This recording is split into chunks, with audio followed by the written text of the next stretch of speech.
What's going on, everybody, and welcome back to the Second Stringers Podcast. My name is Will Baldwin, and with me, as always, is Paul Collado. Paul, how's it going? It's going good. How are you, Will? Good. I'm excited about the changes we've decided to make with the podcast. We've decided to cut it down to once a week and only put out the best possible content we can, but make it as much more consistent. Just because with the rigors of a school schedule and just like the randomness of it, every couple of weeks, it's not possible to do 2 episodes and it ends up throwing everything off. So I think if we cut it down to 1 episode, it'll allow us to put out something that we can actually be really proud of and have a consistent product. Yeah, something that seems a bit more balanced. Yeah. And I guess in the spirit of that, instead of just like boringly recapping games and boringly previewing games, we can more talk to like the bigger picture of each game and what it means more, instead of just like blandly describing something that like people aren't necessarily going to remember like I can't remember week 12. You know what I mean? Like, yeah, exactly. But let's get started with the AFC Championship game. Paul, I think where we should start with the AFC Championship game is, at what point did you know the Tennessee Titans were going to be in this game? Because I think most people were pretty sure the home team was going to be there, but when did you know the Titans were going to be there? Yeah, it was unexpected to say the least.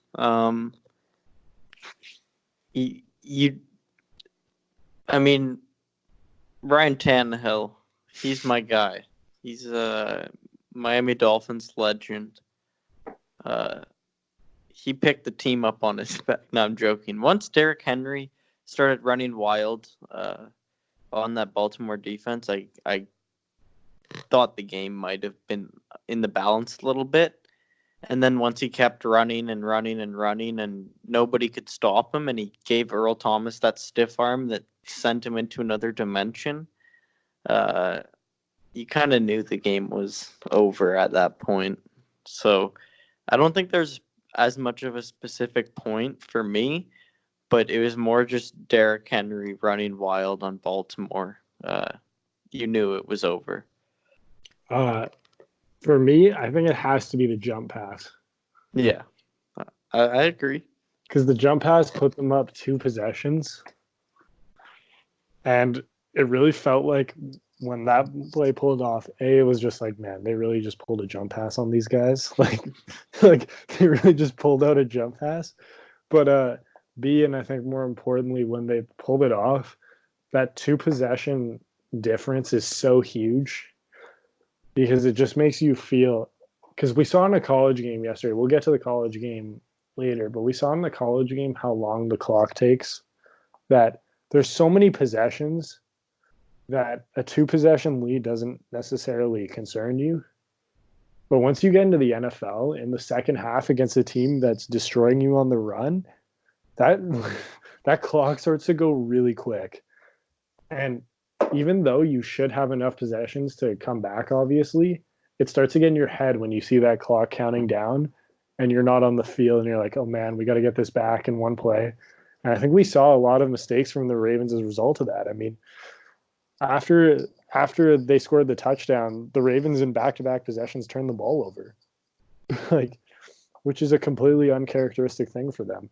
And I think it kind of speaks to how important Derrick Henry is to that Titans team. I think he's everything to them, and he's going to get a fat contract this year because he's a free agent. Yeah, no kidding. And as a former running back, I mean, you couldn't imagine anything better. The running back position is so important in football, and it can win you games, and Derrick Henry's really been showing that. Obviously, he had a monster of a year. Not only that, he's had a monster of a playoffs. Just dominating anybody that he comes up against, no matter who it is, really. He's bigger than them. He's stronger than them. And he's ready to take it to the house, seemingly on any play. Is there a player in the NFL that more embodies the culture of their organization and team than Derrick Henry? Ooh, that's a good question. I mean, maybe outside a couple quarterbacks. Yeah, that's it. That's what I'm thinking. I'm trying to think of non-quarterback, and I can't really think of any. Maybe Myles Garrett for Cleveland hitting Mason Rudolph with his helmet, like just a train wreck of an organization, train wreck of a player right now. Old school beast mode. Okay, yeah, I like that. That's real good. Man, this is actually so difficult. It's actually really difficult to think back and like. To be a good Twitter question. What position players defined their team like he does? Because like you can show Mike Vrabel, and Mike Vrabel's he's a unique. He's awesome. He's the only person who could coach that. Like the Titans are the perfect. They're like, I don't think I can think of an NFL team that's more a tightly constructed puzzle than the Titans. Like if you took out one of their pieces, it would just all fall out.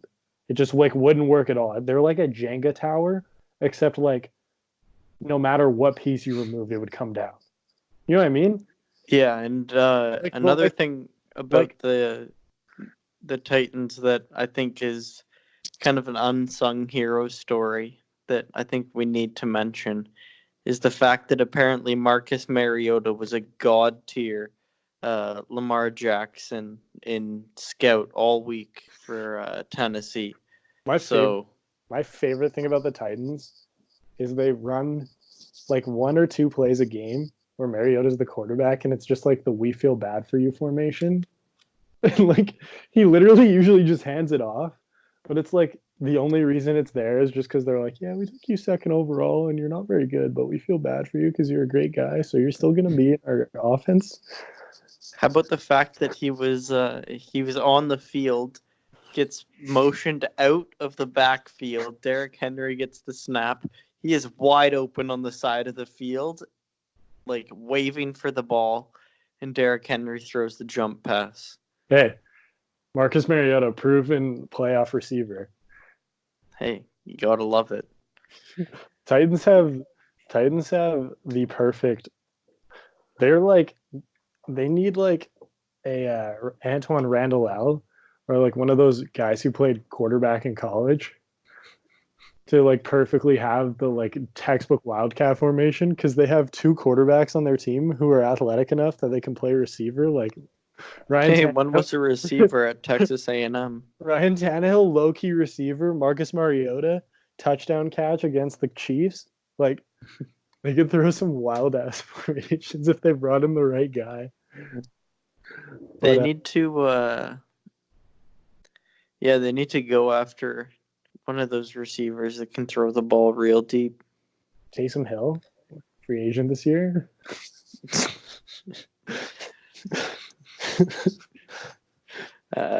Let's move on. Let's talk about the let's quickly talk about the Chiefs and Texans game. Paul, quick question. I asked when you knew the Titans were going to the AFC title game. Did you ever not think the Chiefs weren't? Honestly, not really. Like even when they were down 24-0, I was kind of like, I think they could. Like, I'm not really. I wouldn't bet this. Yeah, like they go down 24-0, and I was kind of like, wait, what's going on? And then. Is the AFC title game really going to be Texans Titans? Like, is that really what it's going to be? Like, yeah, but like I was never worried. I was just like kind of confused. Yeah, and then I saw the Chiefs just. The receivers couldn't catch a cold. Yeah, like they were awful. That's the like quiet. That's the thing that's like gone missing from this game, and like no one's ever going to remember is like the Texans didn't stop Mahomes once. No, the The Chiefs only would have had 1,000,000 points if the receivers could catch. the only stops The were first 2 drives, 3 mistakes. drives. Yeah, were Yeah, drops because there was they the were two all drops. drops. There was the 2 drops on third down, and then Tyreek dropped the punt. Like, Exactly. like no kidding. They cut to Mahomes, who was confident on the sideline. He's like, "Bro, like they're not stopping me. Like these guys aren't good." Yeah, and then I was not surprised at all when I was a little surprised when the Chiefs led going into half. I thought that was pretty That crazy to I've see, but I've never seen an NFL game where it consisted of 2 separate blowouts. Like like it was a blowout. It was 24-0. You're like, oh my god, like Andy Reid. Welcome to people were your tweeting the game was over. yeah, like it's like Bill O'Brien just outcoached you, Andy Reid. Like kiss the Hall of Fame goodbye. Like you're never getting like this is one of those legacy losses you're never getting over. And then they proceeded to go on a 51-7 run. Yeah, and At which point the Texans had zero pushback.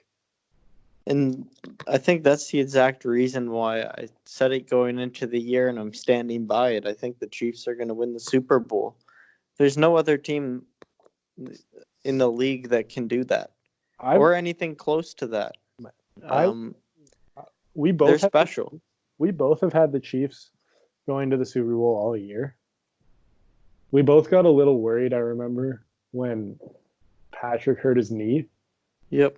But I've been saying for the last 4 weeks they were going to beat Baltimore. Now, I didn't think Tennessee was going to beat Baltimore, but here we are. But I was saying to my buddy today, I was like, man, it's actually a really good thing that Kansas City lost to Tennessee this year, because I think Baltimore completely underestimated Tennessee. They just like had no like they were like, it's Tennessee Titans, like who cares? You know what I mean? And all of a sudden they got punched in the mouth and had no bounce back response. The Chiefs know what it's like to tackle Derrick Henry. They know what Ryan Tannehill like. They know this offense.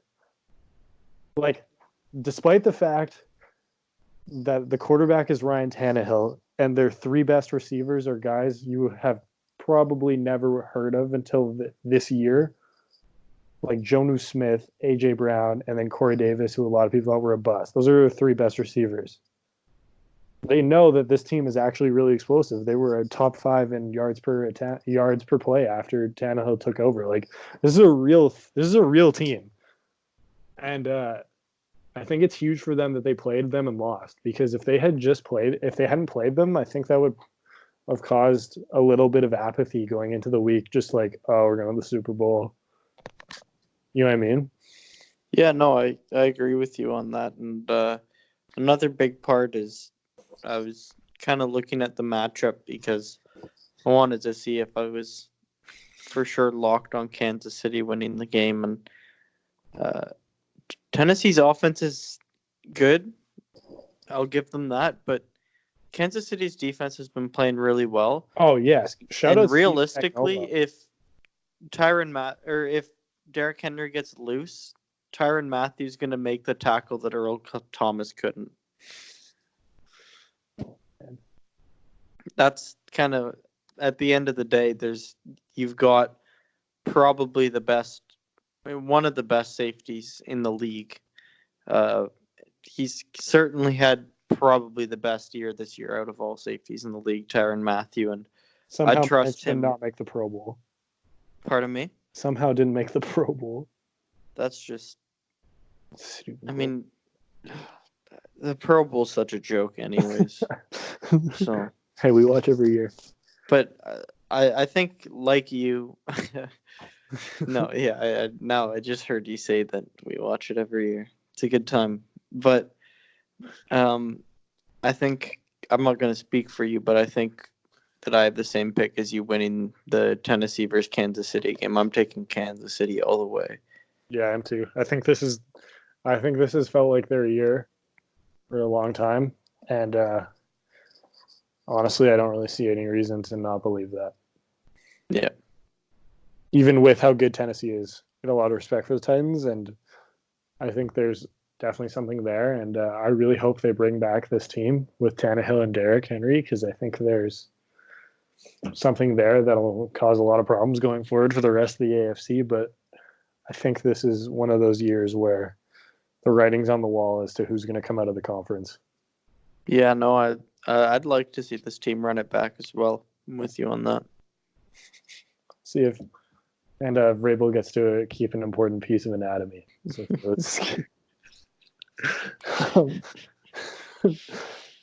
Nice. let's move on to the NFC title game. Yep. This was probably the expected matchup once wildcard weekend broke the way it did. If Seattle was gonna, I know Seattle almost won that game, but I think I can speak for you in saying, did you ever once think that Seattle was the better team in Green Bay? No. Okay, side note. How does Seattle manage to play the same game every week? Like the exact same game. Go down early. You're just like, really? Like they just play terrible. The defense looks awful. You're like, man, this defense, what is going on? Then like midway through the second quarter, after they're down 2 possessions, the defense turns it on. You're like, wow, I wonder why it just happened now. And they're like, well, we'll see if it's enough. Cut back to Russell Wilson, who's running for his life. His team's not very good, so they're not really scoring enough points. They go into halftime down at least a touchdown, but you're not fully out on them because like they started to gain momentum towards the end of the first half. Probably got like a field goal drive or something. Defense is starting to turn around, but like at the end of the day, you're like, they've been terrible for 28 of the 30 minutes. Like, why am I going to believe in them? And then fast forward to the fourth quarter, and Russell Wilson is driving to win the game. Like, how many times does it have? It's crazy. It's insane. If Turner didn't drop the ball, I believe 1,000% Seattle wins that game. They're legitimately playing to give Russell Wilson a shot in the final 2 minutes of the game. Like, that's what Seattle plays for, it seems like. Like, I know Lamar is going to win the MVP, and deservedly so, but you will never convince me that Lamar is more valuable to his team than Russell Wilson is. The things he does for that team, it's just ludicrous. Like, he is so clearly the only good player they have. Like, it's just like the amount on offense. Not even.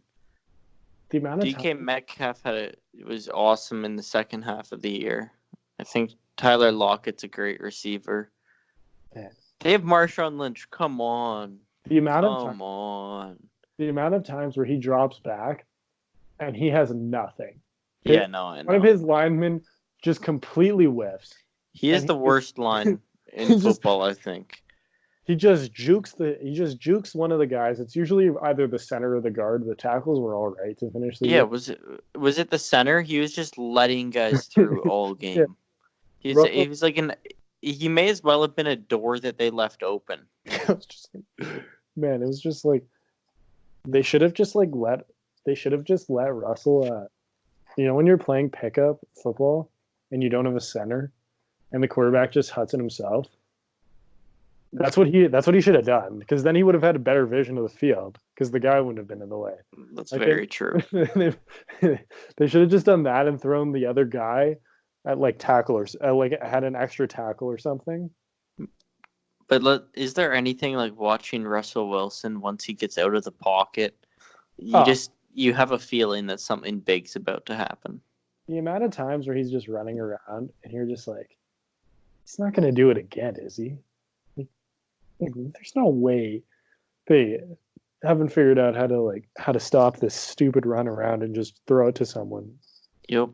And it's oh no, he hit him in the hands, first down. Like, okay, cool. You just did it again. But not to rain on Russell Wilson's parade, but I also thought the guy on the other side of the field in the game against that played 12 minutes. Aaron Rodgers. 12 minutes in plays. That throw on third down to Devontae. He's a baller. That throw on third down to Devontae Adams. That whole final drive to seal the game. You could not have handed Devontae Adams the ball better. No. Like I hate when announcers bring that out because sometimes it's just like, okay, buddy, we get it. It was an accurate throw.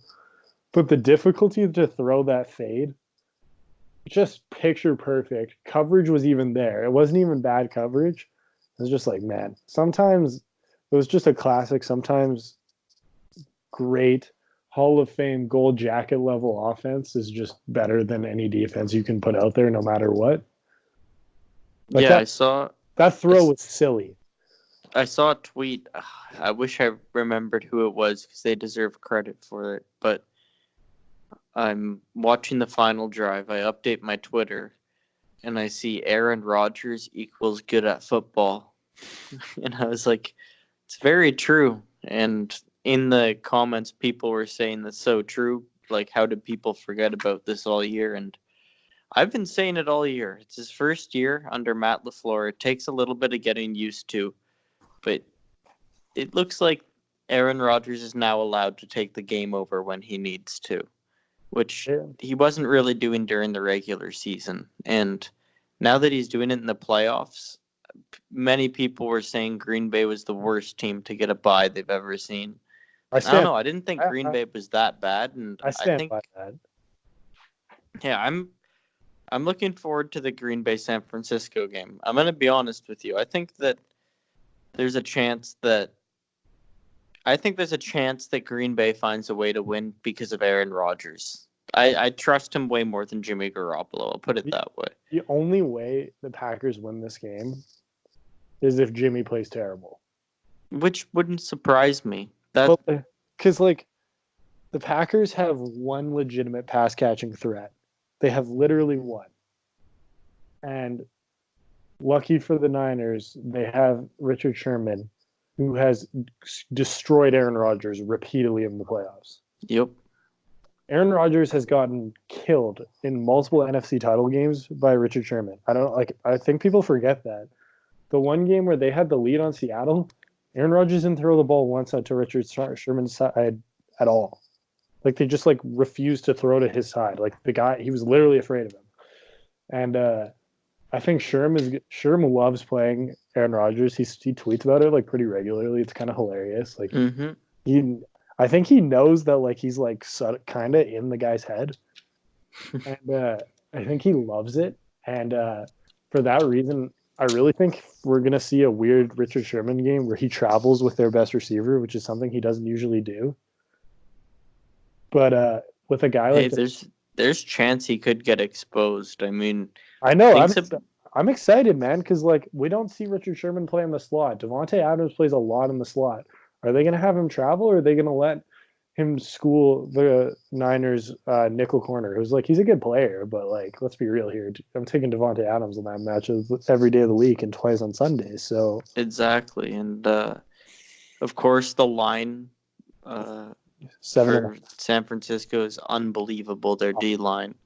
But Aaron Rodgers has eyes on the back of his head. He feels pressure. I just want to remind you, these two teams did play in the regular season, and the final score was 37-8, and that's too close. It was actually a bigger blowout than that. Mm-hmm. Now, the flip side is, there's nothing harder in football than beating a team twice in a year.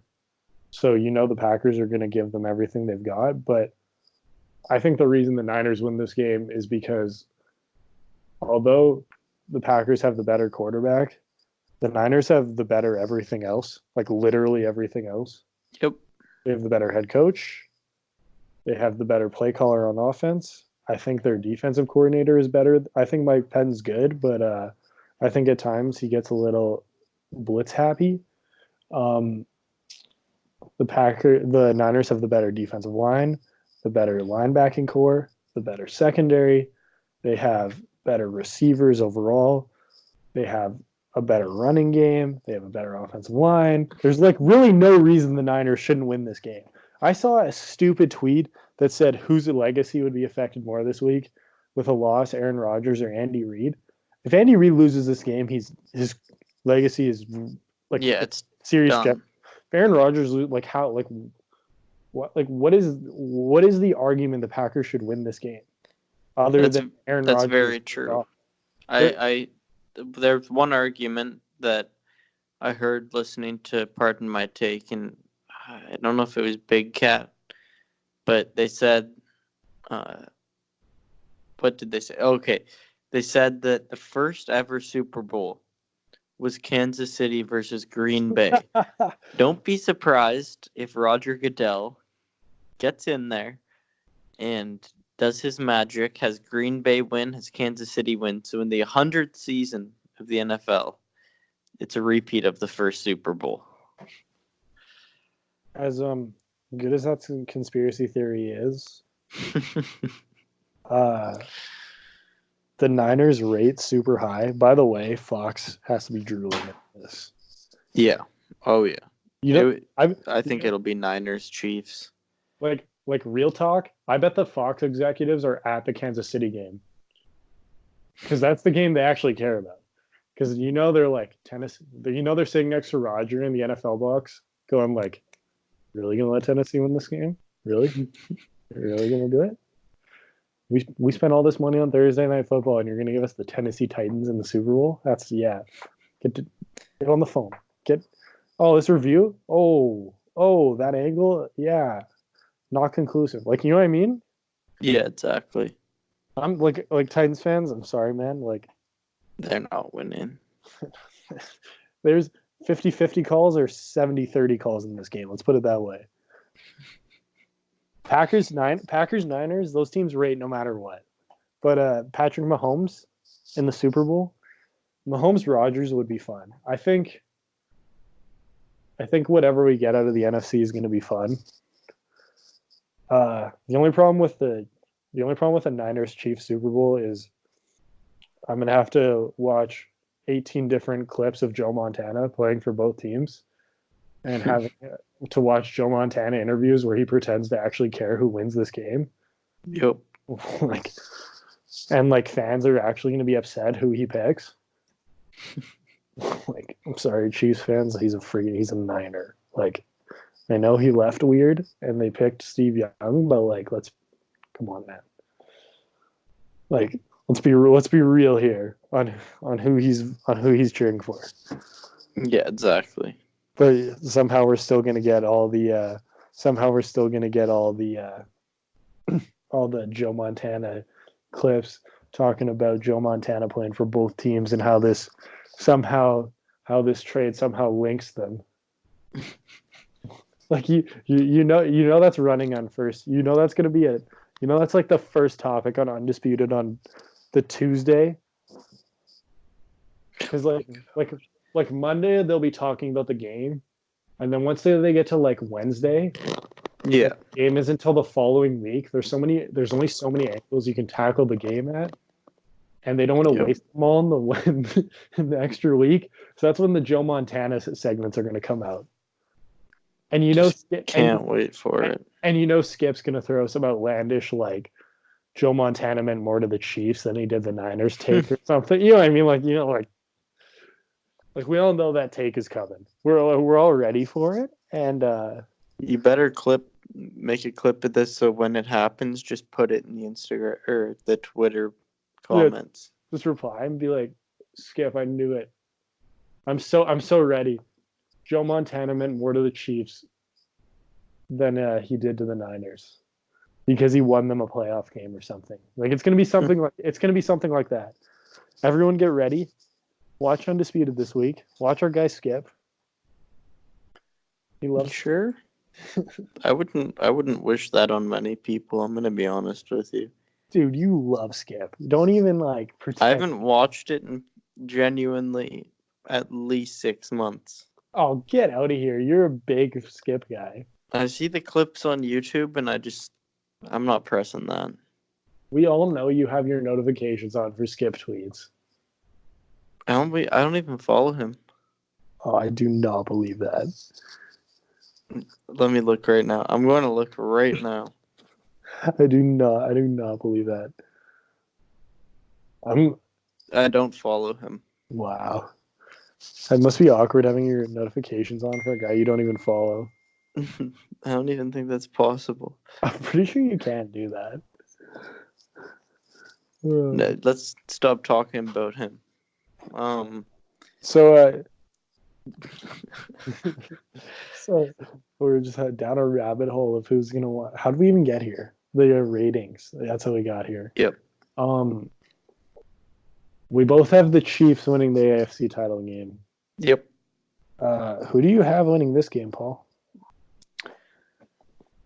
I think it's going to be a lot closer than the Chiefs game. I want Green Bay to win, to be honest with you, but I like the 49ers winning. Like, if I were to put money on this game, I'd put money on the 49ers, but I'd like to see Green Bay win. Niners to win straight up, or Niners minus 7.5, because that's the line. That's a big line. Ooh. I'd go.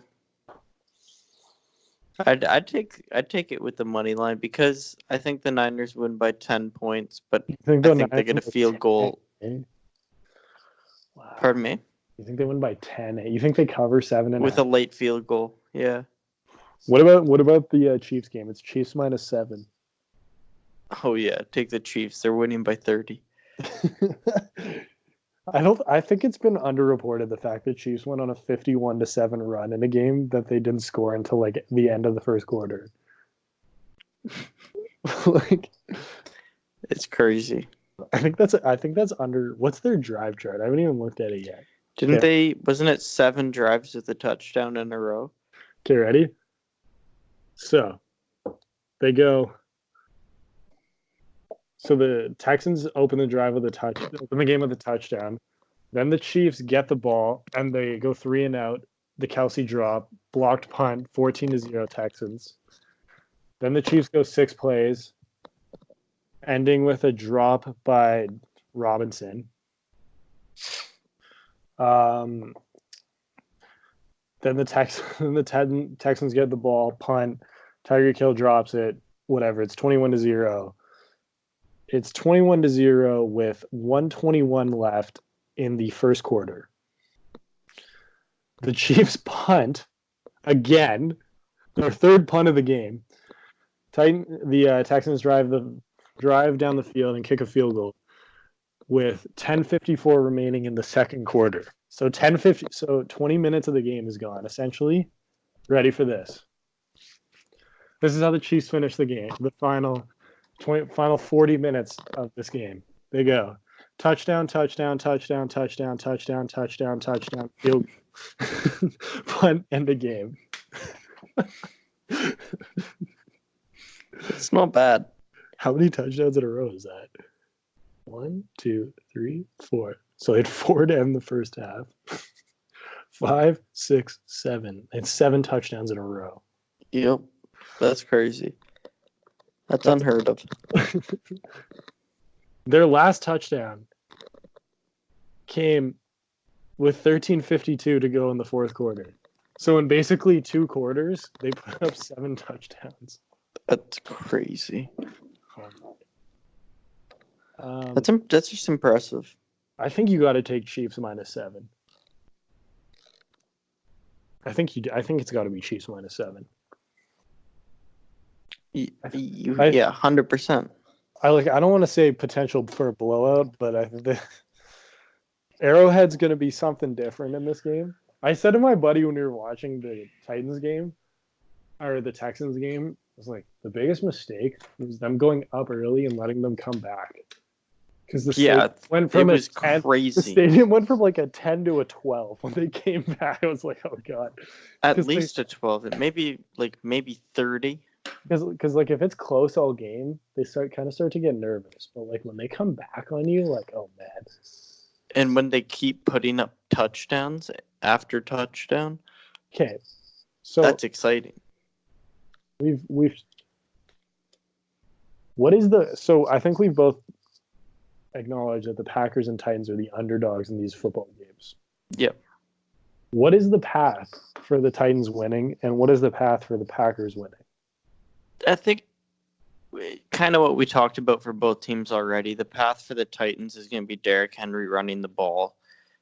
He's Get a just gonna leader. have to They have to take have the game over and they run have the clock down.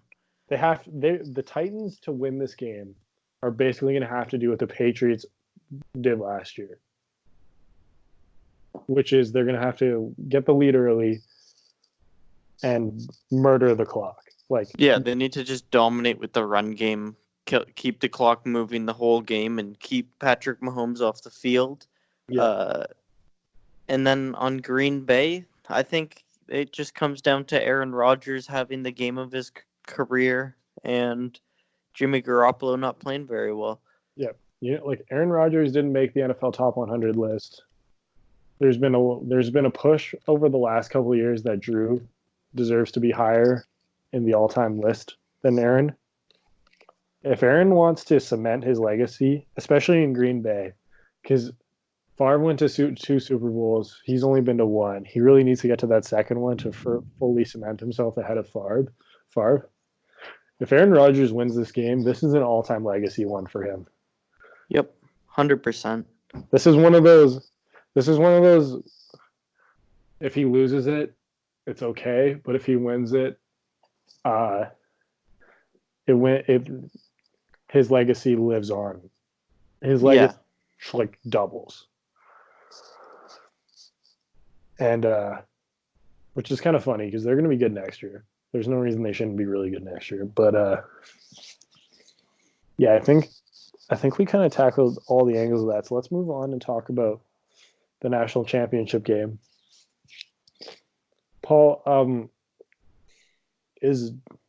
how would you describe Joe Burrow and the season he had to someone who didn't watch a single second of college football this year? Because I think the way people have been covering it, it's been a lot of as if everyone watches college football, and there's a whole lot of people who don't watch college football. So how would you describe Joe Burrow to someone who has never seen him play and doesn't know the story? What's like the first what's the one sentence descriptor of him? Putting me on the spot.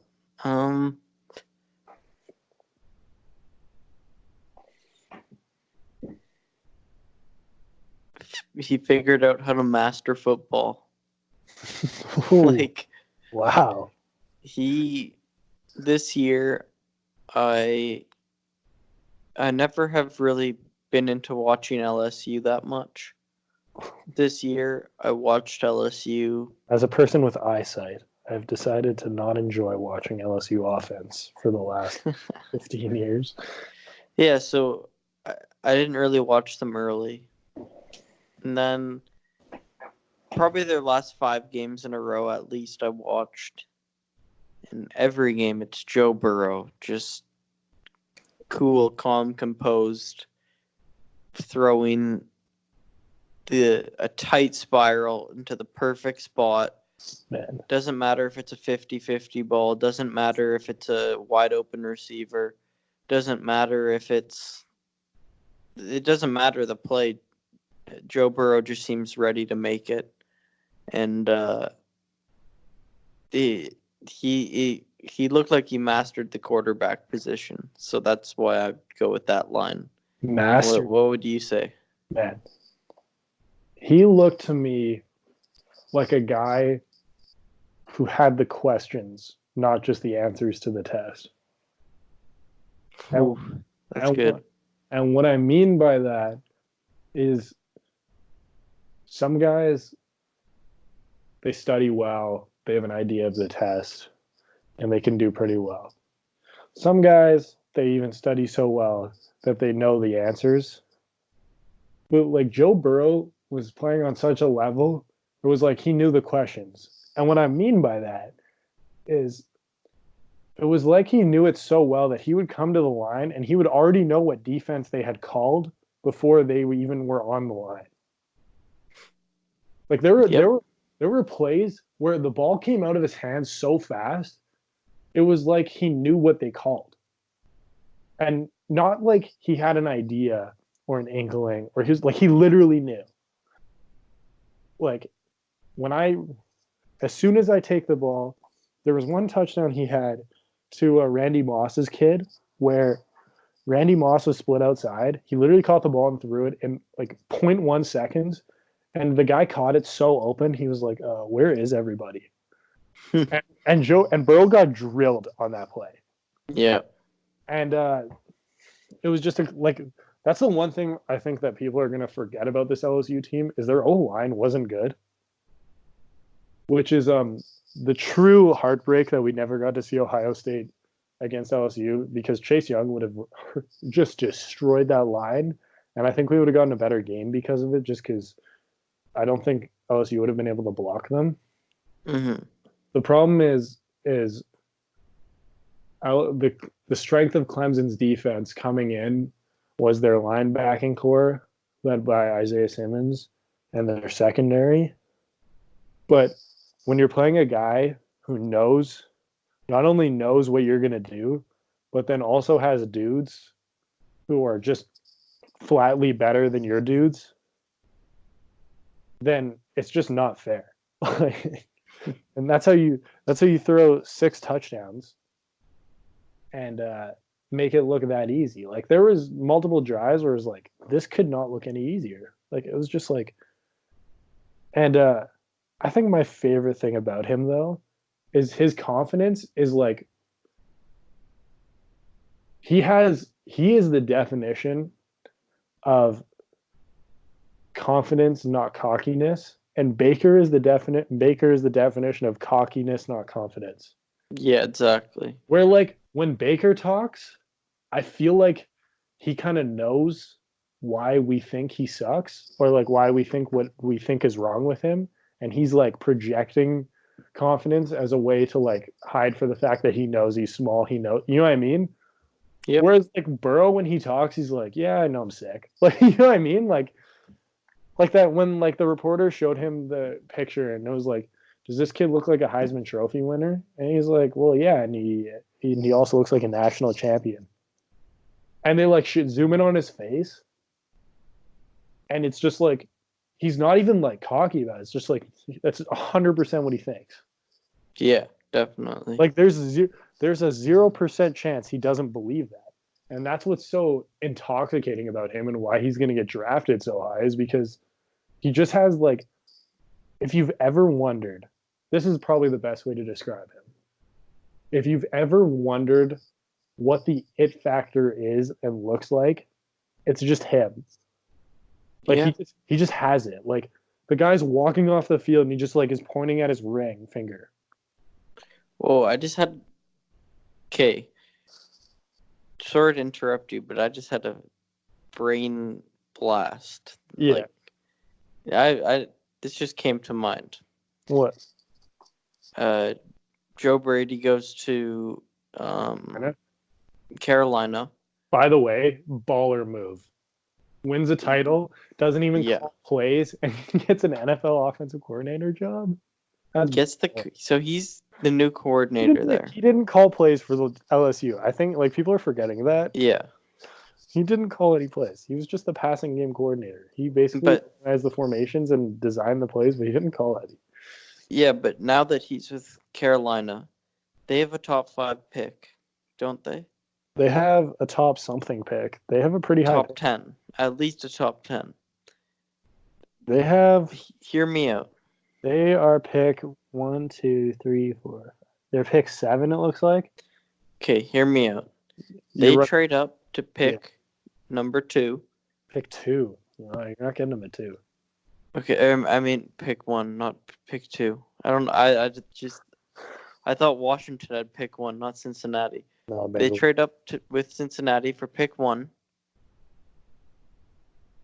They take Joe Burrow.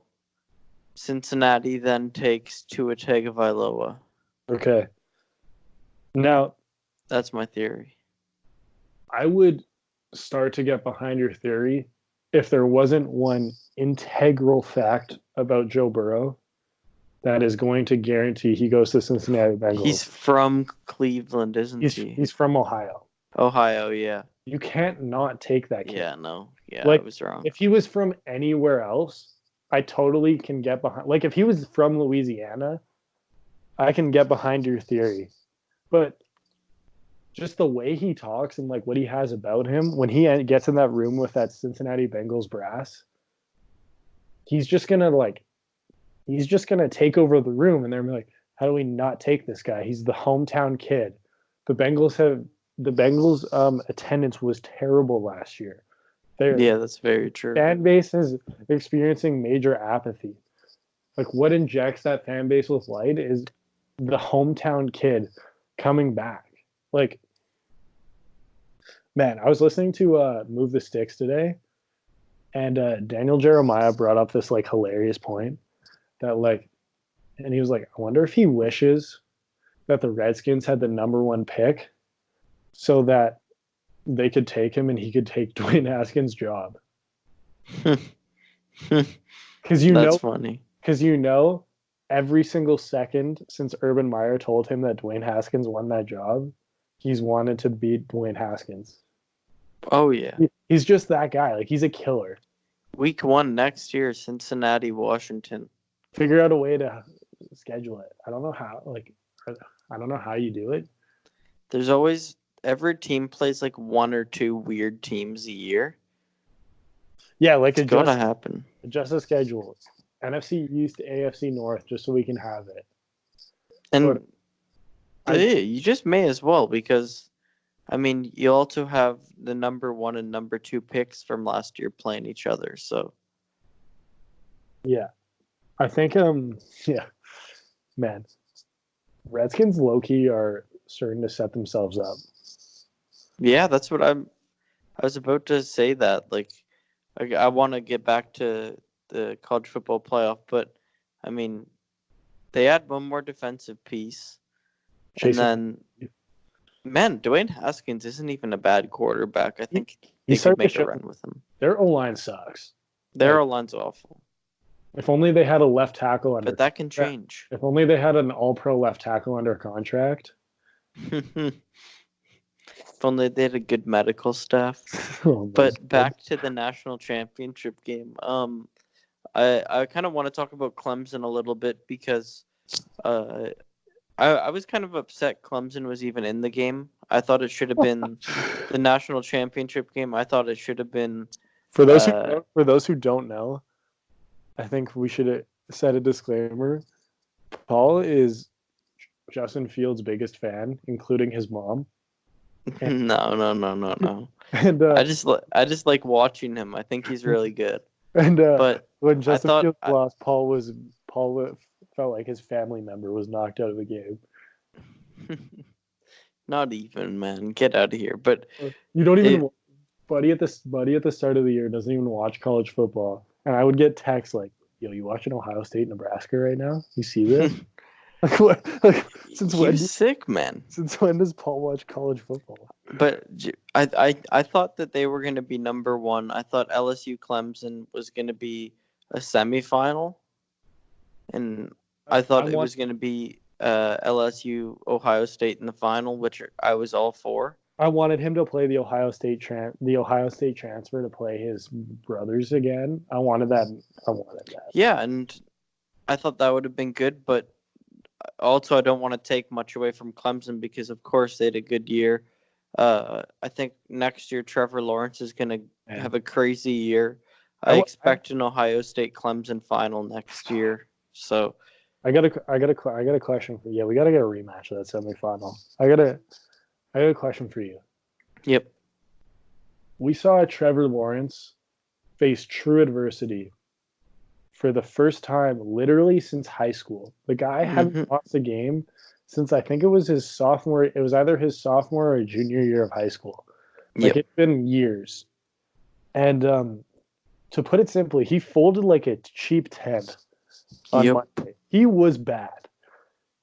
And I'm curious, as someone who's the fan of a team who will likely be taking a quarterback in the next 2 drafts and therefore has a vested interest in these quarterbacks, in Fields, in Tua, in Lawrence, in Burrow, like in all these guys. Yeah, that's probably why you've gotten more into college, is because your Dolphins quarterback is coming soon.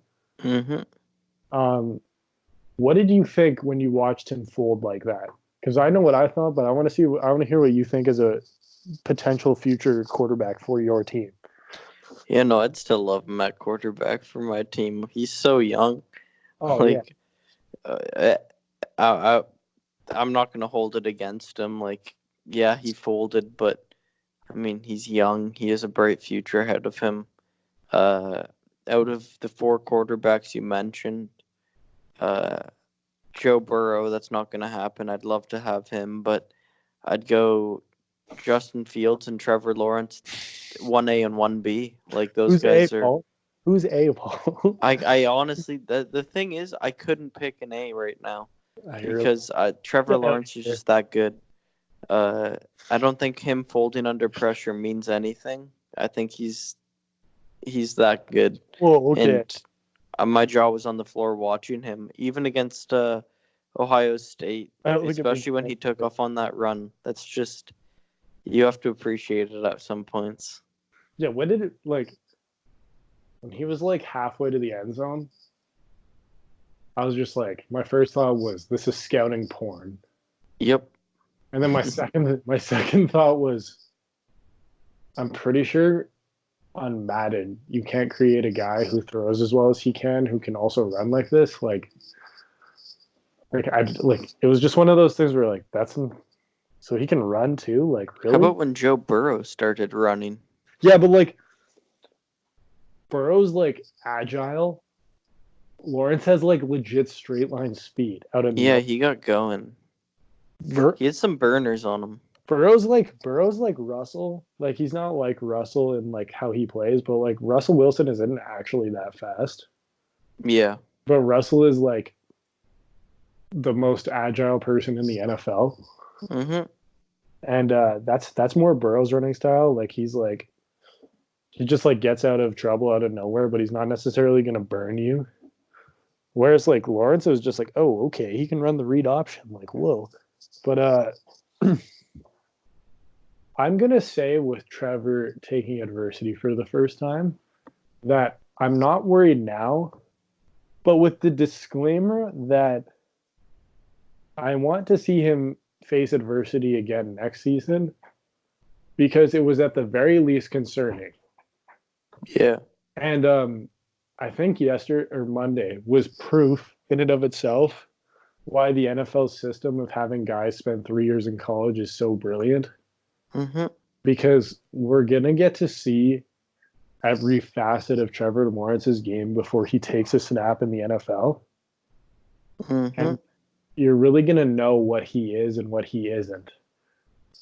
Like even with Joe Burrow, he started for 2 years, and it feels like people forget about last year, and he still started for 2 full years. Like the 3 year thing is so huge for the development of these guys. Like the fact that Trevor Lawrence he got humiliated on national television. Like it wasn't even if you watch that game from when they went up 17-3, he was awful. Yeah. And so he's gonna go home, and instead of like if this was the NBA and he got humiliated in the NCAA tournament and prepare for the draft and not think about college ever again, he gets to go home and just like think about that, and he gets another chance to redeem himself. And I'm really excited to see him face adversity because I remember another Clemson quarterback who played an unbelievable national title game as a sophomore, uh, lost to Alabama, and then came back the next year and won. And through that, showed so much of who he was as a person, and now we see it in the league, and that's Deshaun Watson. Yep. Like you just saw so much from him, and where you're like, okay, this guy's special. That we're gonna get to see that with Trevor Lawrence, and I'm really excited. I think we're gonna see. I wouldn't bet on him to win the Heisman because he's going to be such a ludicrously high favorite that it's just a waste of money. And the Heisman always goes to some random guy that you've, like Joe Burrow, who was 100-1 to start the season, who comes out of nowhere. It's pretty unusual they give it to a guy who's a start to finish favorite. It's a very story driven award. Yeah. And the one benefit for him will be Trevor Lawrence, the argument that he's going to be an icon in college football forever, and every icon has a Heisman. Mm-hmm. You know what I mean? Yeah, So, no, so, definitely. so like he needs one. Like, how can we not give this guy a Heisman? But I'm excited. I'm excited for him. I'm definitely a little worried. It concerned me how little pushback he had, considering how little adversity he's faced in his career. That's definitely at least there's definitely at least a little asterisk next to him for the draft next year. Yeah, I Because like, mean, I because don't. I've had a couple thoughts. I don't know if he's gonna turn out. Like I'm not 100% sure on it, but like even with Fields, he had to transfer. He had to face something that like that was not the plan. This kid's a Justin Fields is the number one recruit out of Georgia. Like mhm. he went to Georgia. He was supposed to be a Bulldog legend forever, and he lost his starting. He never got a starting job there. Like that's crazy. That's adversity, right? With Trevor, we've never really seen it before, and if he doesn't face any next year, like if they go 16-0 and just drill everybody, and you know what I mean, I'm gonna be a little Yeah. worried because because the true testament of a great quarterback is it has nothing to do with your physical skill set. Like we can talk Mhm. all day about how hard he throws the ball, how fast he is, straight line speed.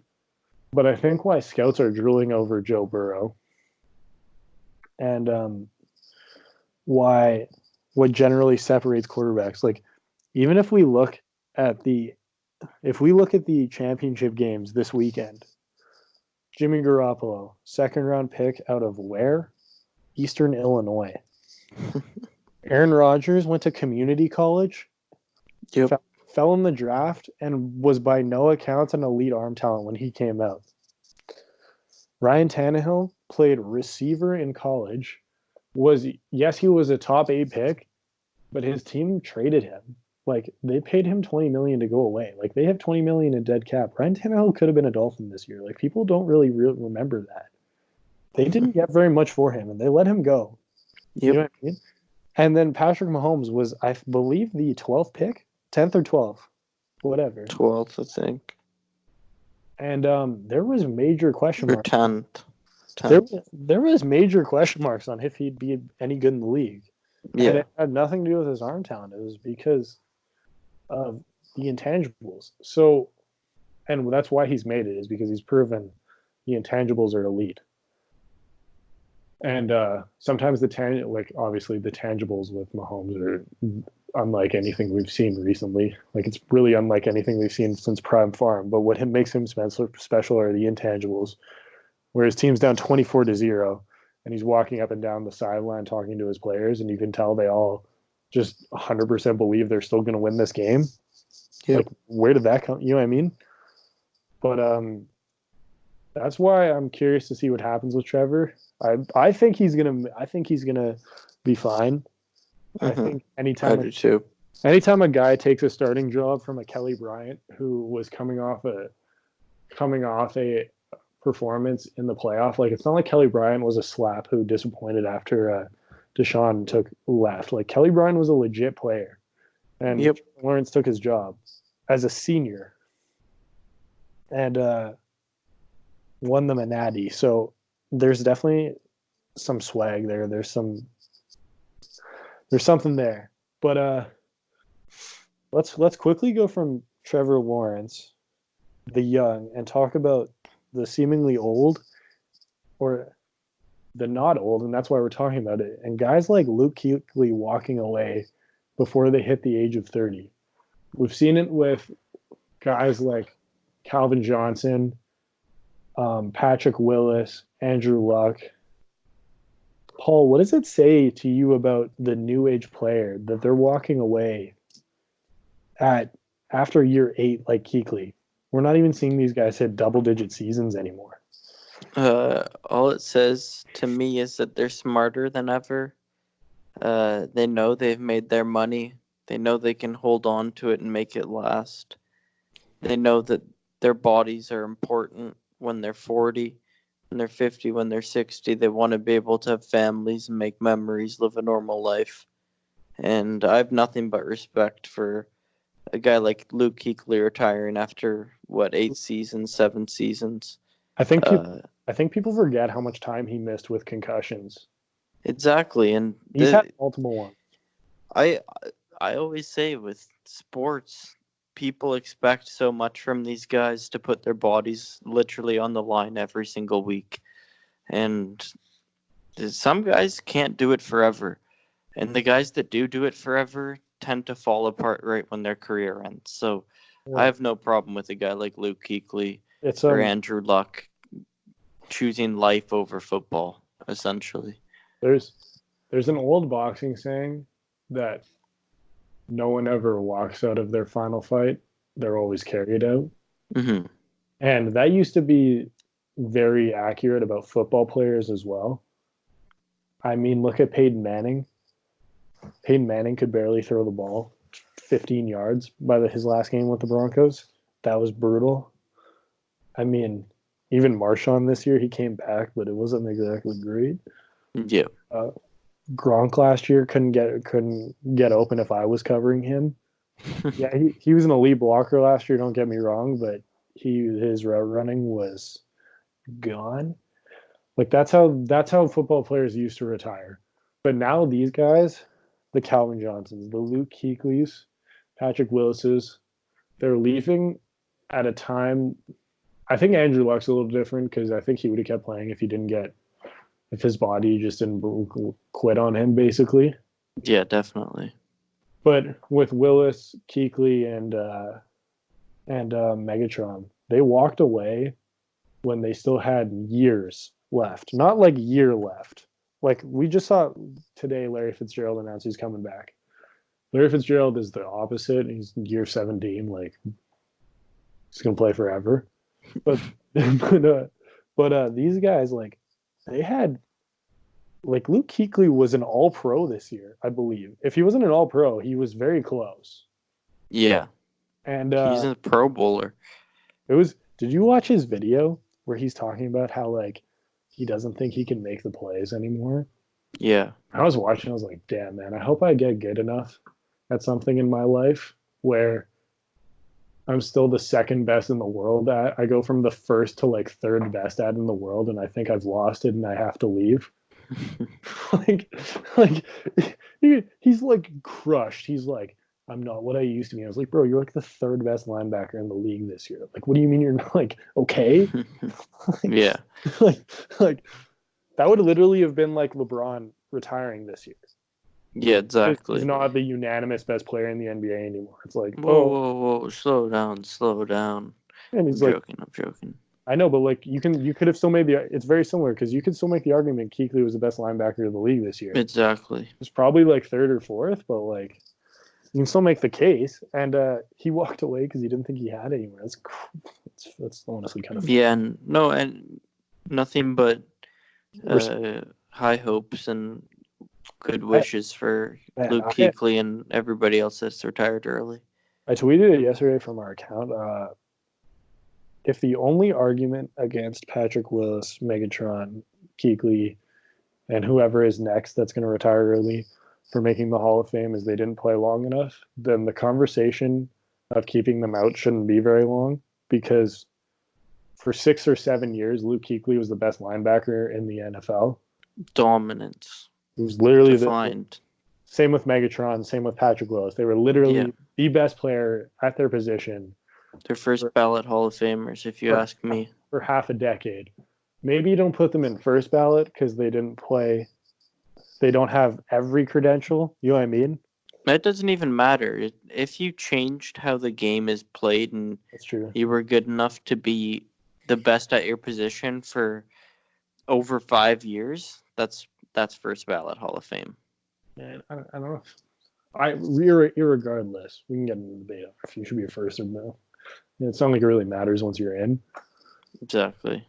Like that's one of the funny things. It's like, okay, tell me the guy who wasn't the first ballot Hall of Famer. Like you get a list, and it's like this is a stupid question. Who cares? Yeah, exactly. But yeah, once they're in, they should get in. There's no way you can honestly tell me Luke Kuechly was not a gold jacket guy. Yeah. The moment that guy was in the league, it was like this guy is a professional ass kicker. And nothing but respect from him for our pod. Honestly, thank you for retiring because we don't have to play you anymore. Don't have to play that guy anymore. Like, oh great, the Luke chants. That's what I want to hear right now. Like sick. Like, guess who made the tackle? Like, God. One of the man, Emmanuel Acho. Do you know who that is on Twitter? Yeah, I saw his tweet today. How he looked like Clark Kent but played like Superman. I think that's the perfect description of Luke Kuechly. I don't think either of us could. I don't think either of us could say it any better. Paul, do you have any final football thoughts before we wrap this up? No, nothing really. Just got high hopes for the Chiefs this weekend. Really excited for the games and hope everybody enjoyed listening. Yeah, I'm excited for the off season, like May, when there's nothing going on, and we get to spend 20 minutes analyzing Antonio Brown Instagram lives. Like, I don't even know if I want to get into that. And just like the psychology of what it takes for him. By the way, Paul's a huge fan of his music. Everybody, go check it out. Paul. My God, it's the worst song I've ever heard. Oh my! I sent that to you, right? Yeah. Top 10 tweet of all time. Antonio Brown, no more white girls 2020. Also Antonio Brown in his music videos exclusively white girls. Right? What a guy. I have no words for him. He's if you ever have a day, it seems like every day on NFL Twitter where like you think that nothing's gonna happen, he just tweets something just like so outlandish that you wonder if he lets his like 9-year-old run his account low key. And it just like makes the weeks go by better because of him. So like, thank you, AB. Do you see the tweet? Mike Tomlin should be automatically inducted into Hall of Fame for controlling Antonio Brown for 9 years. No, but I saw a tweet that was saying, I forgive Ben Roethlisberger for anything he's done in the past after like seeing what Antonio Brown has been doing. I guarantee you Barry replied anything? ? Yeah, it must have been a Barry tweet. Let's not get into Barry or anything. Let's save that all for the off season. But that was a fun one. Man, if I can figure out how to contact him, I want him on. I want to get him on so bad. I have so many questions. I'm sure he's got an email or something you could find. Well, unfortunately, Googling the name Barry McCockner doesn't really come up with much information. Yeah, maybe don't do that. That might not be the best idea. Man, we need to end this episode before we say something that in 5 years is like, Will Baldwin didn't get this job because of he said this on a podcast. Here's the episode. Yeah, exactly. So let's get out of here. For Paul Guado, my name is Will Baldwin. Thanks for sticking around this long.